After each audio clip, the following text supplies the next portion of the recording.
আসসালামু আলাইকুম রহমতুল্লাহ বরকাত।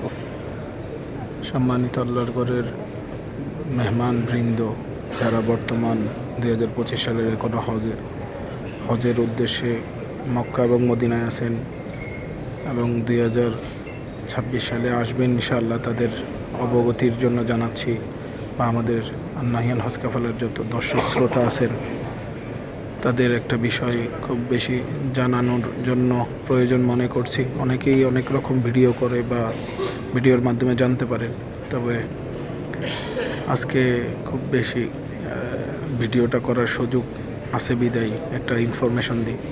আমি আলহামদুলিল্লাহ, আল্লাহ নিয়ামত, আল্লাহর ঘরের মেহমানদের খেদমতে এখানে নাহিয়ানের হজ কাফেলার পক্ষ থেকে আল্লাহর প্রিয় জায়গায় আসার জন্য তৌফিক দেন। আমি এখন বর্তমান প্রিয় নবীজির রওজা মুবারকে আছি। এটা ঠিক বাম পাশে, এটা হচ্ছে আমার নবীর ঘর।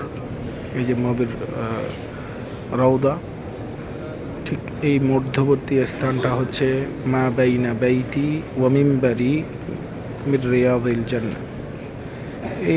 এইটা হচ্ছে এদিকে মিম্বার, এই পাশে মিম্বার, এই মিম্বার এবং এই যে আল্লাহ রসুল সাল্লাল্লাহু আলাইহি সাল্লামের রওজা ঘর, ঠিক এই মধ্যবর্তী স্থানটা হচ্ছে রিয়াজুল জান্নাহ, জান্নাতের বাগান। সরাসরি বুখারী শরীফের 1196 নম্বর হাদিসে আসছে। ছোট্ট হাদিসের মাধ্যমে আল্লাহ তাআলা রসুল সাল্লাল্লাহু আলাইহি ওয়াসাল্লাম ঘোষণা করেন, আমার ঘর এবং যেই মসজিদ জুমার যে খুতবা দেয়, ঠিক মধ্যবর্তী স্থানটা হচ্ছে জান্নাতের বাগান, জান্নাতের টুকরা। সেই জান্নাতের টুকরা হচ্ছে এটা। আলহামদুলিল্লাহ, এখানের শান্তি আসলে এখানে যখন ভিতরে প্রবেশ করা হয় তখন উপলব্ধি করা হয়। এই যে জান্নাতের টুকরা, এত ঢুকলেই নিজের আবেগ, ভালোবাসা, তারপরে সব কিছু চলে আসে।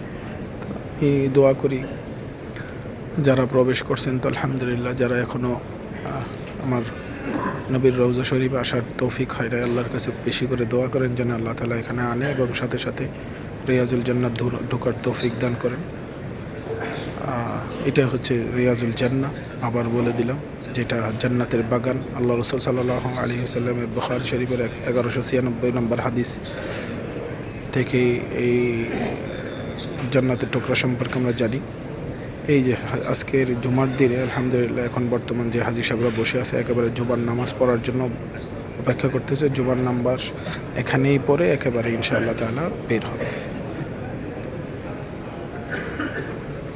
ঠিক এখান থেকে ইমামতি করবেন ইমাম সাহেব, ঠিক এই জায়গা থেকে ইমামতি করবে, এই জায়গা থেকে ইমামতি করবেন। আর ঠিক এই যে কোনার এই মুয়াজ্জিন সাহেব আজান দিবেন, তার আরেকটু সামনে ইমাম খুতবা দিবেন ইনশাআল্লাহ তাআলা।